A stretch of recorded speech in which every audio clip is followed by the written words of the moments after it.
Welcome to the Matt Waller Podcast, sponsored by New Road Capital Partners, where we look at success at the intersection of technology, logistics, supply chain, retail, and CPG, which we also call the retail value chain. I want to clarify that this podcast is distinct from my responsibilities as a professor in the Sam M. Walton College of Business. Nonetheless, it aligns with my aspiration to provide practical insights to professionals in business by showcasing companies and people that can enhance your ability to manage, lead, strategize, and market effectively in the retail value chain. Before we dive into today's exciting episode, I'd like to take a moment to express my deepest gratitude to our founding sponsor, New Road Capital Partners. New Road Capital Partners invests in proven and innovative technologies, products, and services that serve existing and unmet needs in the marketplace.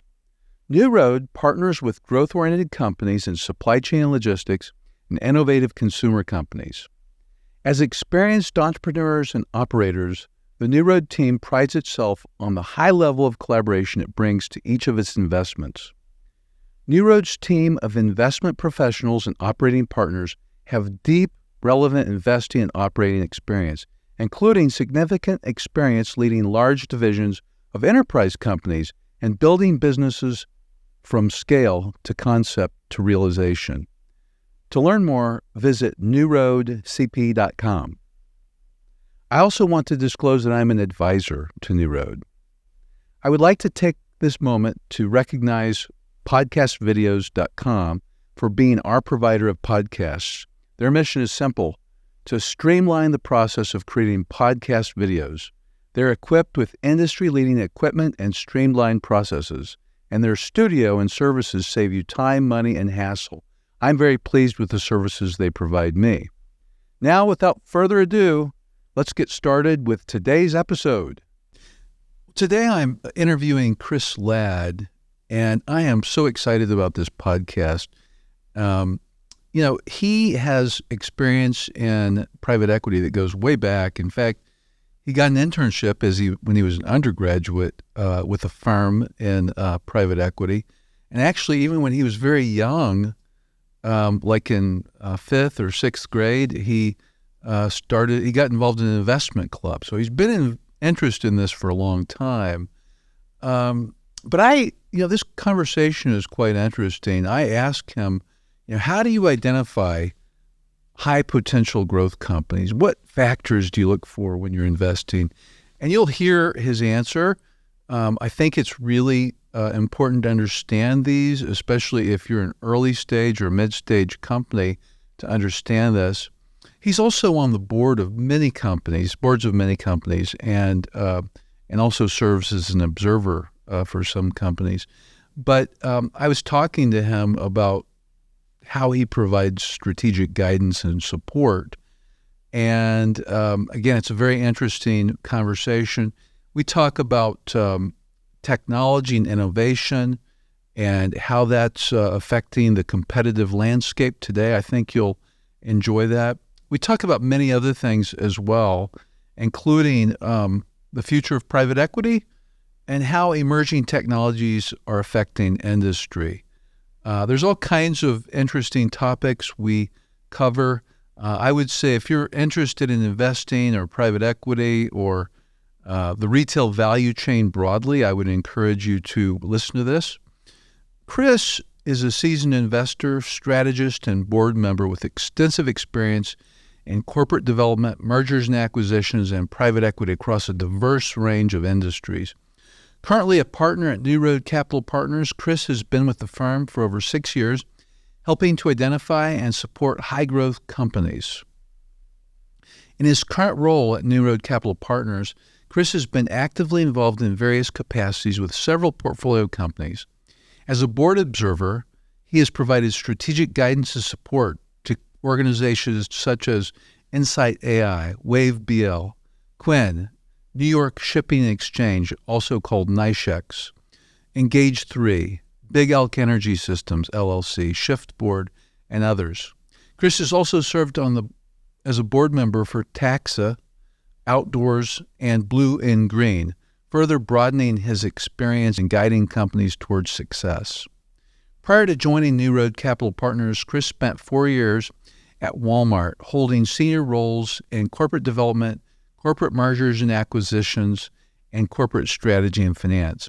His tenure at Walmart has equipped him with a deep understanding of the retail space, which he has successfully carried forward into his investment and board roles. Before his time at Walmart, Chris worked as an associate at TPG Global, KSL, Capital Partners International, LLP, where he honed his skills in private equity, deal sourcing, and portfolio management. His experience at these well-established firms has provided him with a solid foundation in the world of finance and investment. Chris earned an MBA from Texas McCombs School of Business, graduating with honors. He also holds a bachelor's degree in applied economics and management from Cornell University, where he was an active member of the Cornell University rugby team. Chris, Ernst & Young prepared a report called The Economic Contribution of the U.S. Private Equity Sector in 2022. They prepared this for the American Investment Council. And there's a lot of really interesting things in it from my perspective. But one that really caught my attention is that 6.5% of the U.S. GDP is supported by the private equity sector. 1.7 trillion of GDP generated by U.S. private equity sector. 12 million employed by the U.S. private equity sector, and $1 trillion earned in wages and benefits by U.S. private equity sector workers. Did that surprise you? It didn't. If you think about the number of workers, it's interesting. It's about the same number as Walmart has domestically in the U.S. I thought that was kind of just an interesting stat. But no, I think private equity has been around for a long time, right? Really in earnest in its current form, kind of early 90s when groups like KKR and TPG got started. And it doesn't surprise me. I think it's only going to grow. If you look at where private equity plays, it is kind of taking the handoff from venture capital and really continuing that engine of growth, which is small business. So most of that employment is per the study that you shared with me, in companies under 500 FTEs or employees. And that's truly kind of the growth of the U.S. and broadly the world economy, right? The ingenuity and the startup scene carried through to private equity. So it didn't quite surprise me. I think it surprised by how low it was. I thought it was actually a little bit higher as a percentage of GDP. So it's good to see those figures. I think it's only going to grow over time. If you look at investment allocation for just generally across the spectrum from retail investors to institutional investors, there's still a lot of room to grow.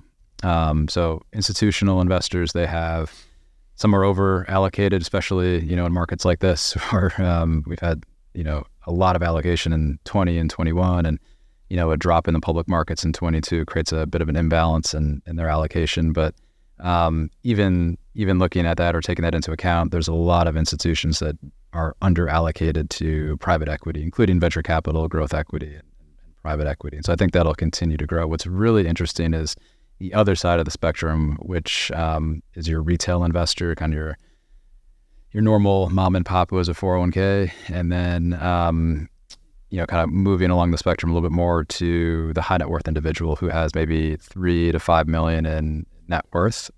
They're underallocated as well.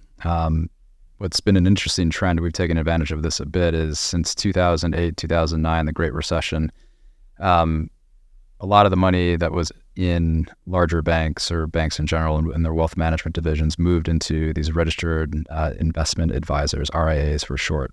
And so RIAs have grown quite dramatically since 2008, 2009. A lot of those groups are now deploying into private equity, into venture capital, and it enables that high net worth individual who makes or who's worth, maybe $5 million to allocate in a diversified manner into private equity.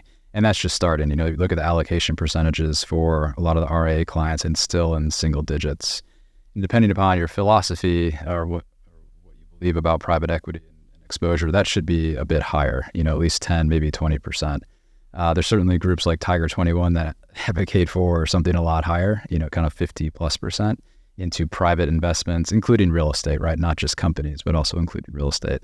And so I think it was interesting to see. I was a little bit shocked it was so low, but I think it'll only continue to grow, as we look to those companies and private equity to take those companies that are successful and continue to grow it and integrate them into the economy.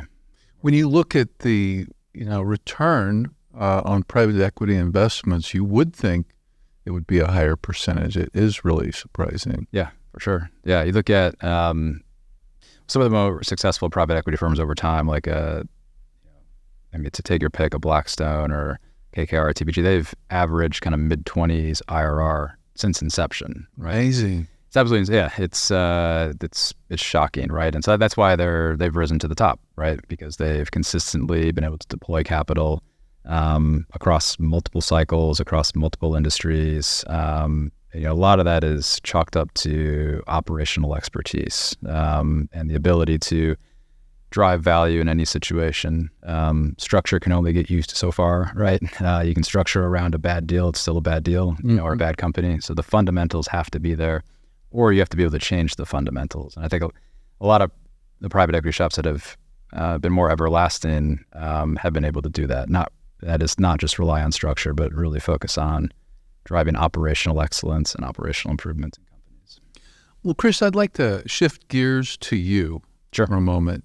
You've had a really amazing career already, but could you share a little bit about your journey in the world of finance and investments, and what led you to become a partner at New Road Capital Partners? Yeah, sure. I still feel like it's early days, but in my career. But so I grew up in the Northeast, in a small farming town in upstate New York. Went to school at Cornell and studied economics and finance, and had a couple strokes of luck. Got an internship at a private equity firm when I was an undergrad as a sophomore, and so was able to integrate and learn the business at an early age. And I always had an interest in finance and investing since I was in fourth or fifth grade when I joined an investment club. So it's been a while. So I was laser focused, but really kind of the kickstart that I got was interning at a private equity fund in college. And that's in part why, kind of a shameless plug here, why we have such a strong intern program at New Road is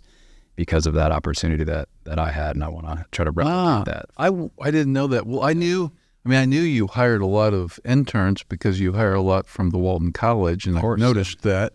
And you seem to be able to get brightest. Yeah, you do a good job of that. Well, thank you for doing that. Appreciate that. Of course. But then you eventually went to work at Walmart, which was kind of out of that path, right? Yeah. So undergrad, that internship that led to a full-time private equity offer out of undergrad.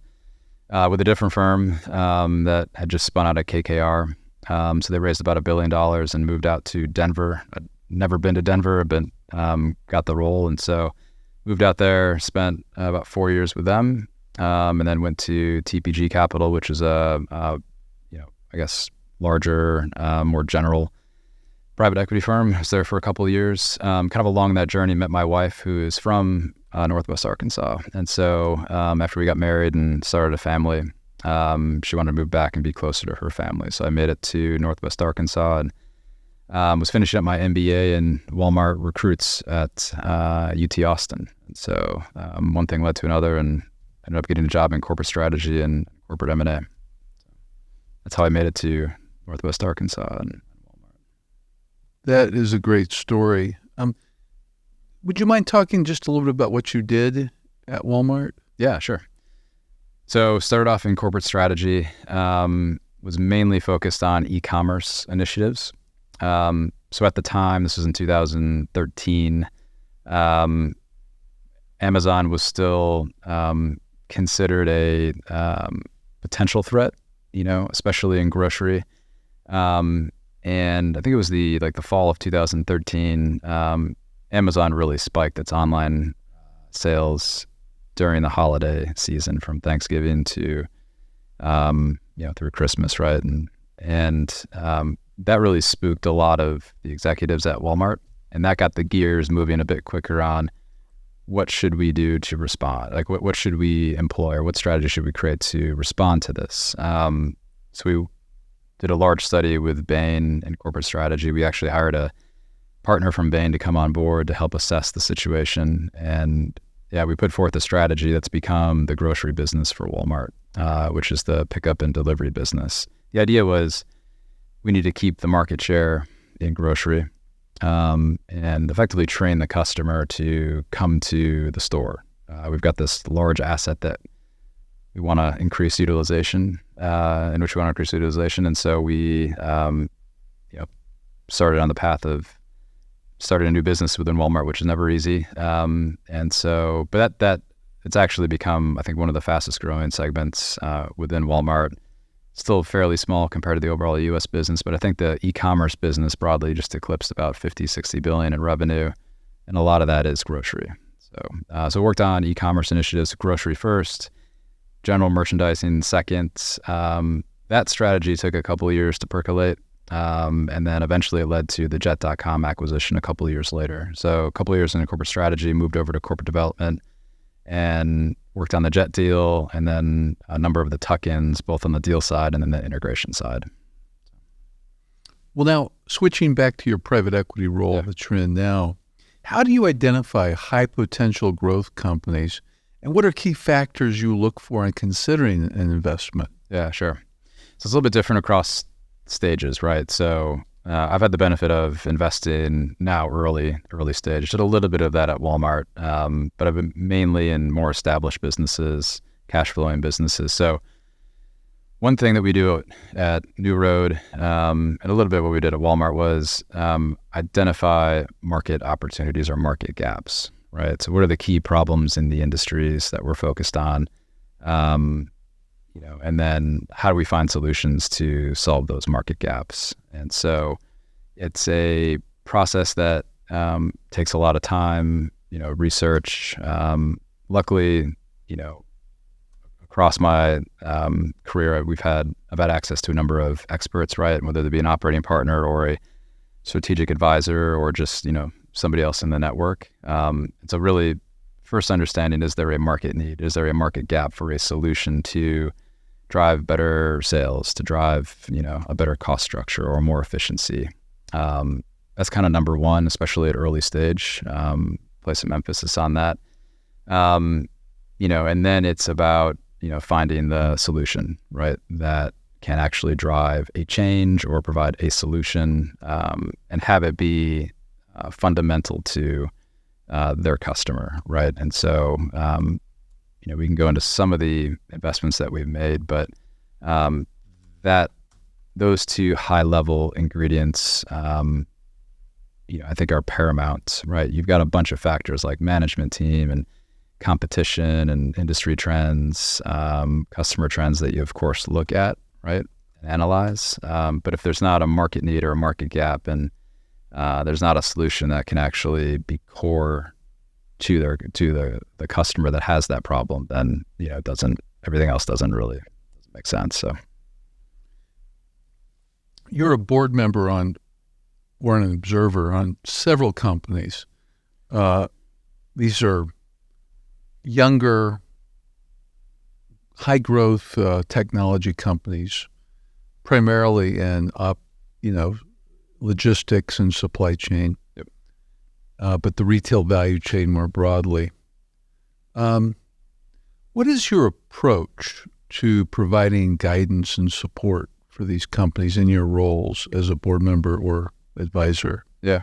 It ebbs and flows with the investment cycle for that particular company, right? So we'll come in, we'll close a deal. There's a 100-day plan. That's the culmination of months long of diligence, basically, right? Sometimes years, depends on the deal. There's a 100-day plan that comes out of it, and that's mainly tactical, right? So that's kind of the first focus area. Strategically, that kind of folds in, after that point in time.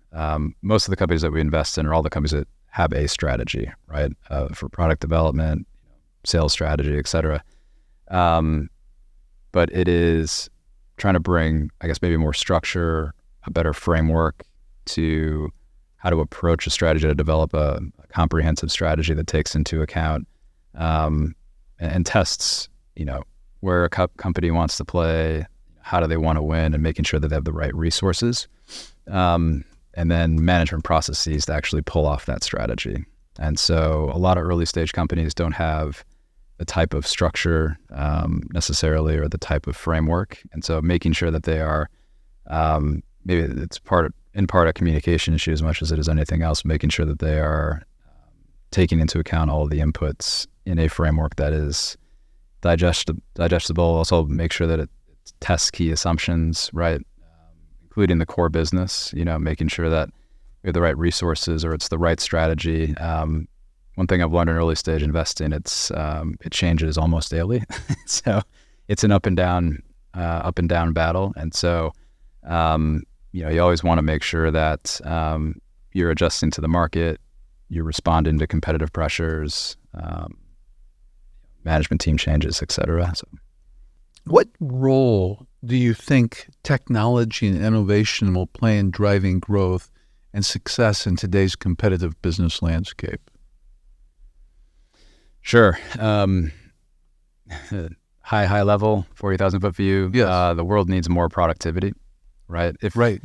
Yeah. I mean, it's the best way to deal with inflation, productivity. So. Oh, for sure. Yeah. Yeah. It's definitely one of the tools for sure. Yeah, I agree. But if you look at, birth rates or replacement ratios, it's more acute in certain pockets, like parts of Europe and certainly China, Japan, right? And so technology is, to your point, the best solution to combat that, right? To combat inflation, but just to make sure that those populations can actually continue to live with the high quality of life that they're used to today, right? So technology is definitely a piece of that, and it's going to play a role in driving that productivity going forward, unless the population ratios or the replacement rate does change, which could. Kind of focusing in on maybe the U.S. and where we typically invest, which is supply chain tech solutions. Technology is also key. The number of manual processes in supply chain, it takes to move good from A to B. It was actually shocking to me when I joined 6 years ago, and just the amount of white space that's out there. And still this is true. Still it is true. I remember during the dot-com boom, I was really involved with technology in this space. And if you would have asked me then, what would it be like today? I would have thought most of this would be solved. Everything's automated. Yeah. It really didn't. I mean, the progress has been very slow. It has. I think there's a function of just people being creatures of habit, right, to some extent. We see adoption barriers at companies when it may replace a job or it just changes how they run their day, right? Like, digital brokerage is an interesting example of that. Insight AI is, seeing some of that pushback. NYSEX has seen it as well. And so it's, it's interesting to watch. I hope it's like over the next 15 to 20 years, maybe we'll be where you thought we'd be. It's slowly changing. I mean, there's a number of studies that have come out that show everyone wants to adopt technology. Companies want more productivity, more efficiency, but yet the tech adoption lags. And yeah. I'll tell you something interesting. I read an article this morning that it was based on an empirical study that was done, but basically 26% of the Fortune 500 companies are not really pursuing an understanding or a strategy of how to use generative AI. 26%. Mm-hmm. I found that remarkable. It actually doesn't surprise me. I think, again, there's a hesitancy to adopt something that may disrupt your livelihood. So yeah, and you don't really know where it's going to stop, honestly, right? Like, okay, so it's probably going to start in certain fields like legal, or copywriting, like that makes sense, right? And then at certain levels, right? Like building a PowerPoint probably won't be the time-consuming and manual task that it is, or building a model, right? At least the base, right? Like around the edges, you're always going to be modifying and tweaking. But where does it stop? And I think people are, a bit hesitant. There's also competing priorities for capital, and especially in a market that's a down market. What's interesting to see is that even if the solution is core, it's fundamental to driving efficiency, getting capital, getting time, attention from executives when they're putting out a fire, trying to save their business or what have you. In this type of market, it becomes secondary. And so it's a bit of a myopic approach. Maybe it's just because this is the human nature of things, but seeing 5-10 years out in the future is often hard, and understanding the ROI of that is often hard. So that's probably why there's so much turnover of who's in the Fortune 500. Every 2-3 years. Yeah. Yeah, it's amazing. So can you share a success story of a company you've worked with that's experienced significant growth, transformation in your, say, portfolio companies? Sure. NiceX is one of them. It's a good story. When we invested, they had about $1 million in revenue. So the earliest deal that we've ever done at New Road. But Chris Saltemeyer, who led all of logistics and transportation at Walmart, really understood the problem that they were going after, right? So coming back to what I was saying before, like there was a huge market gap there. And that market gap in the case of NiceX was probably $35 to $40 billion in lost efficiency a year. And that lost efficiency stems from the contracting process between an ocean shipper, even like a Walmart. They have issues. If you talk to Gary Adams, one of our operating partners, despite being the largest shipper in the world, oftentimes they don't get the rates or the capacity they need. Because they're still somewhat small in the grand scheme of things often. So it's solving a contracting issue, which is the paper or the electronic document that the contract is written on has very little teeth. And so terms can change, prices can change, all the way up to the point where the container is loaded onto a ship. And so what happens is you have a shipper always looking for a better price or a better set of terms, a carrier doing the same thing up until the moment of departure. And so you have overbooking, and that just creates waste in the system, again, to the tune of about, $35, $40 billion. And so the founder of NiceX, he was an executive at Maersk. He dealt with this problem. He had multiple regions under his purview when he was at Maersk, and this frustrated him quite a bit. And so he started NiceX to first solve that contracting issue. If you think about close adjacencies to a contract that's, providing some form of financial support or greasing the wheel there. So they're moving into financing solutions for mainly shippers, given there's a lot of concentration on the carrier side. They've moved into providing better visibility, allocation, some predictive solutions for carriers as well. And they've grown quite a bit. It's not a success story yet in terms of an exit, but we're very happy with where NiceX has gone, from like $1 million in revenue to, targeting hopefully mid-20s this year. So quite a bit. Congratulations. Quite a bit of growth big over the last, 2.5, maybe 3 years now. And so, but one company that was an exit was Taxa Outdoors. It was kind of a new age camper company, trailer company. It was founded by former NASA design engineer who liked to get out into the outdoors, liked to have a safe place to sleep, to cook, and not be attacked by a bear, for example, because he liked to go off grid a little bit, but still be able to to get off. So kind of like the aspirational camper who wants to really push it. And so, but that deal ended up being about a good return for us. But we grew revenue from about $5 million to about 30 and sold it to L. Catterton. But we dealt with a number of issues, a couple of CEO changes, CFO changes, some manufacturing issues during COVID for sure. That was interesting. A few other problems, but my role in all of that was very focused on making sure that the company had the right financial controls, financial procedures in place, strategy, product design, things like that. So. Well, congratulations. Very impressive. Based on your experience at Walmart and corporate development and mergers and acquisitions, what are some lessons you learned that you were able to carry forward into your current roles? Sure. So it was my first role in corporate development. What was interesting is Walmart is very thoughtful and deliberate in making any new change or any dramatic change, right? And so what was interesting to see is the committee-like approach to making those decisions.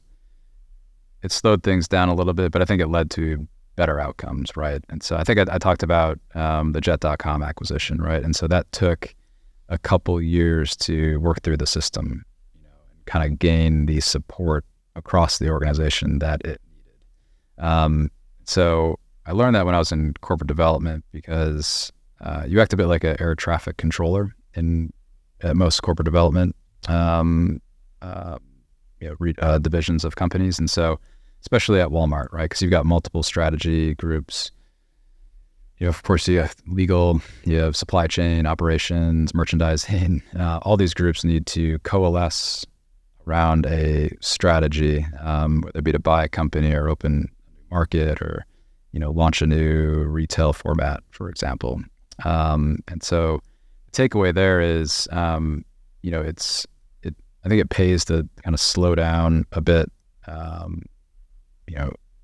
make sure that legal is signed off or merchandising is signed off on a particular strategy, that they're ingrained in the process and really bought in. And that's important for how I invest now. It's even more important for corporations because if you integrate the right people early in a process for an acquisition, for example, then you can take those individuals and put them on the integration team and make sure that they own it. They can, the merchandising lead now has a new set of products that he or she needs to sell across new channels, multiple channels. Certainly there's incentives you need to, tie in there. But I think that's a key learning is.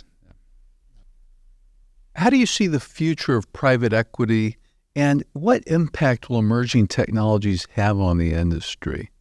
Sure. We started talking about this before, but I think there's more room to run for private equity, meaning that private equity should continue to grow as an asset class across venture growth and later stage investing or private equity.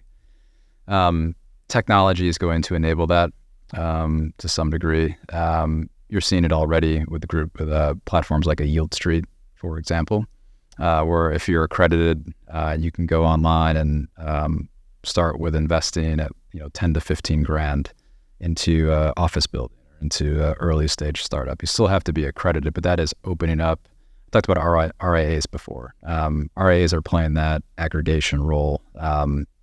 They can aggregate 100 clients to do $250,000 each, right? And then commit $25 million to a fund, right? And so that strategy is playing out through these platforms. If you're a retail investor, you don't have many options today other than perhaps to buy KKR or TPG that's publicly traded. I think hopefully that'll change over time.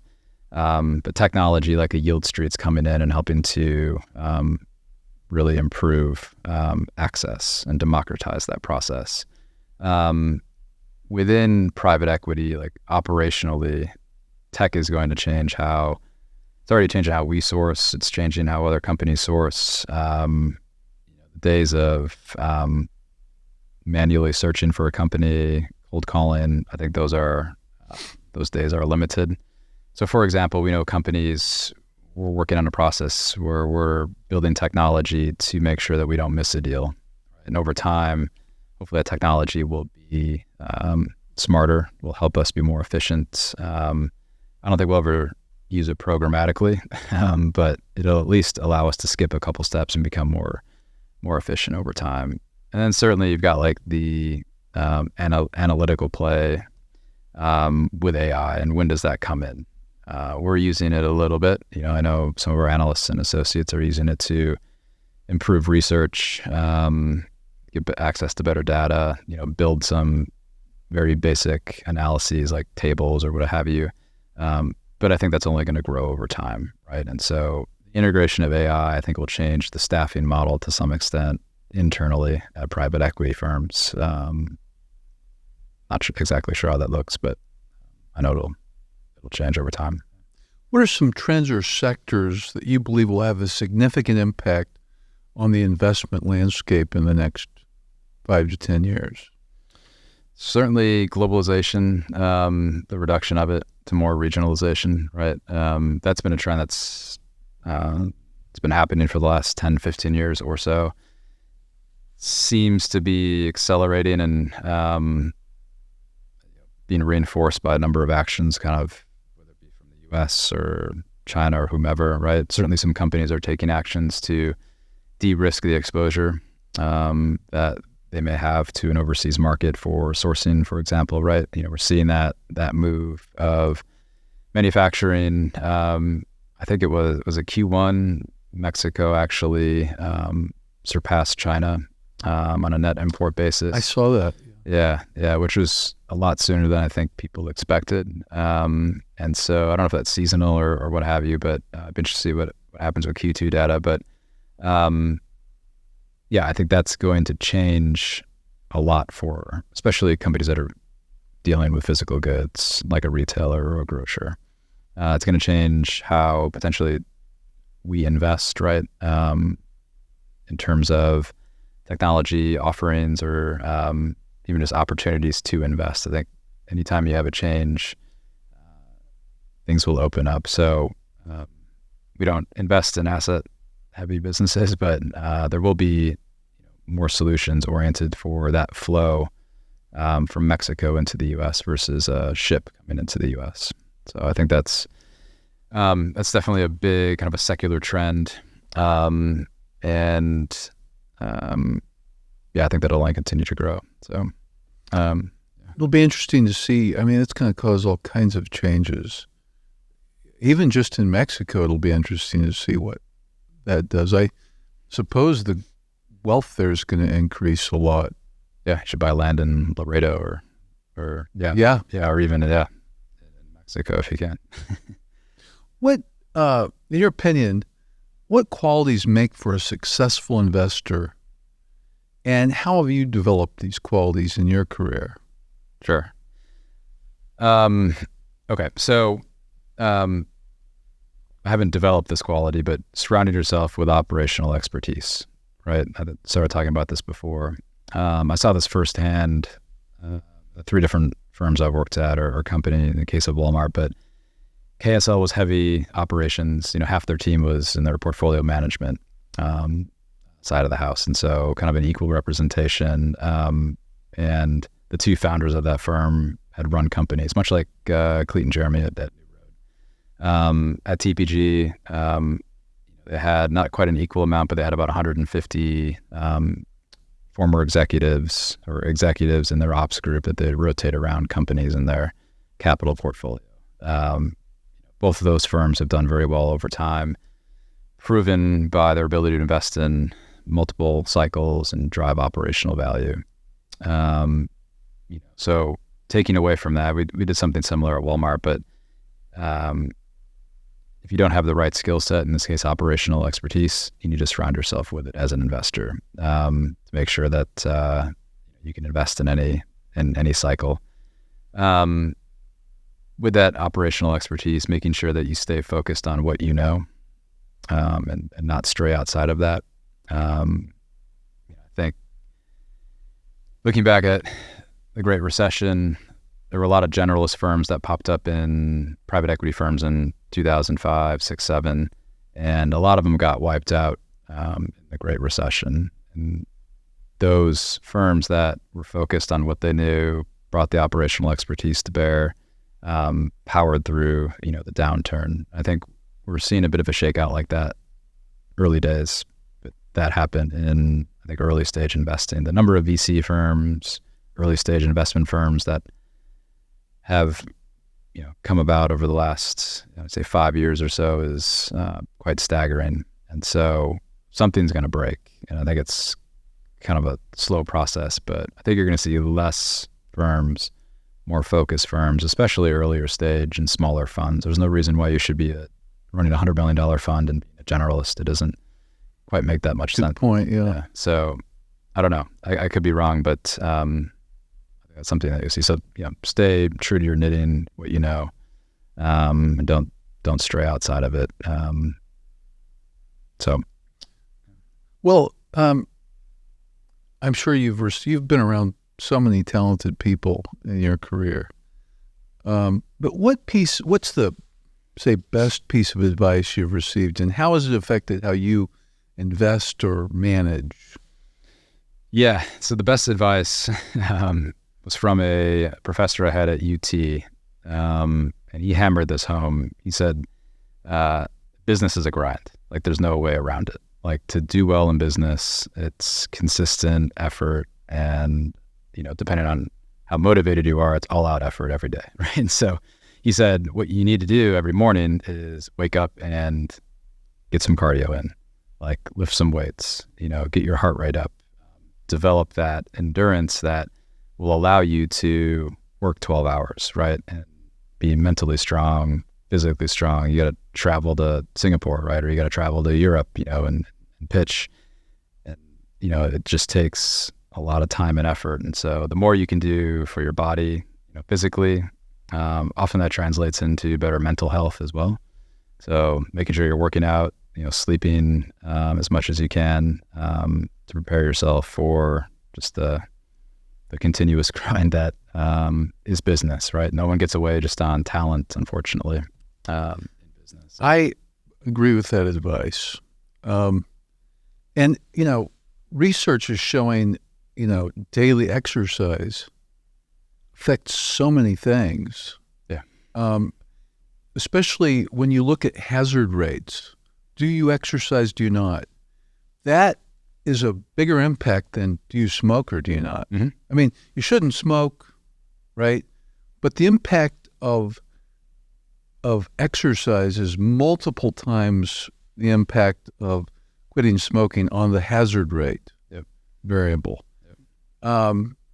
And, it's interesting, and I agree, cardio's good, weightlifting. There's more and more evidence, too, that weightlifting affects cognitive skills. Mm-hmm. That's right.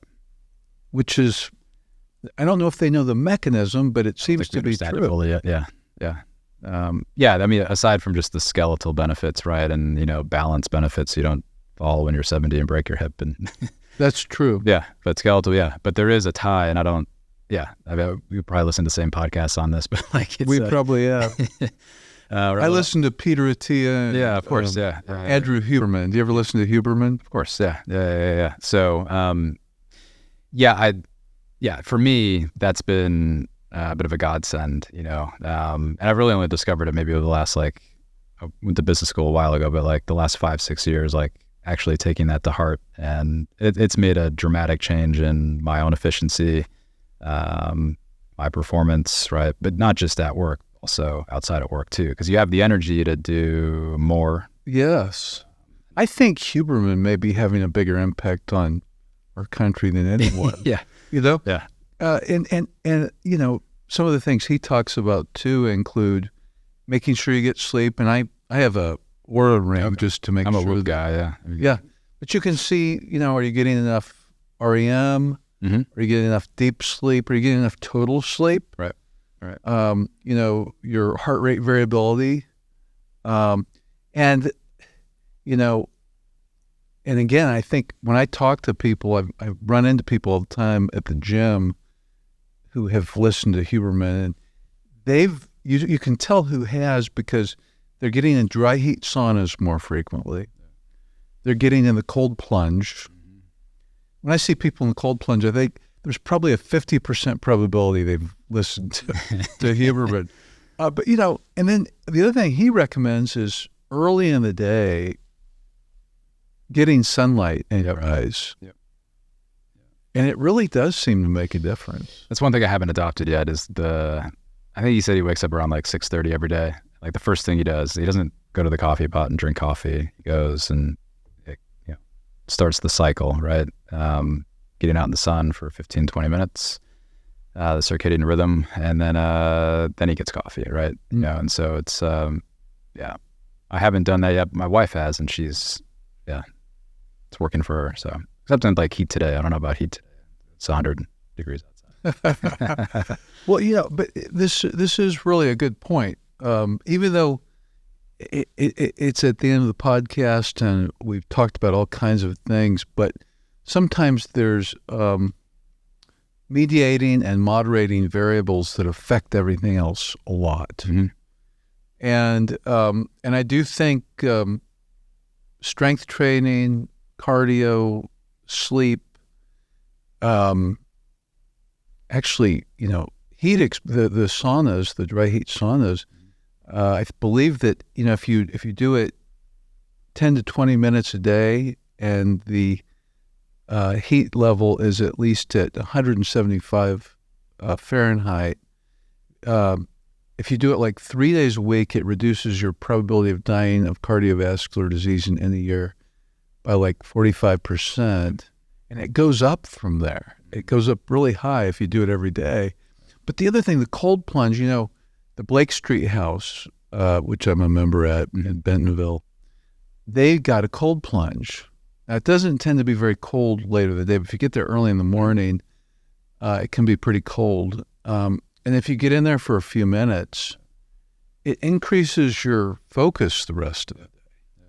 Have you tried it yet? I haven't, no. It's one of the things I haven't done, but, you know, Huberman supplement list, you know, very strict adherence to that, and making sure I'm getting, you know, enough sleep and working out. It's a kind of a mix between like Atia and Huberman in terms of like, yeah, they differ a little bit, but yeah, Atia is actually hard. Like when you're traveling a lot and, you know, to get 4 hours of zone 2, you know, and then do all the balance training and the VO2 max and, you know, but as long as you're incorporating, I think, a lot of that, you know, not everything all the time, but, you know, as much as you can. It's almost impossible if you're, you know, I mean, you travel a lot if you're going abroad or whatever. It's really hard to maintain that, especially when but as much as you can. I think it, yeah.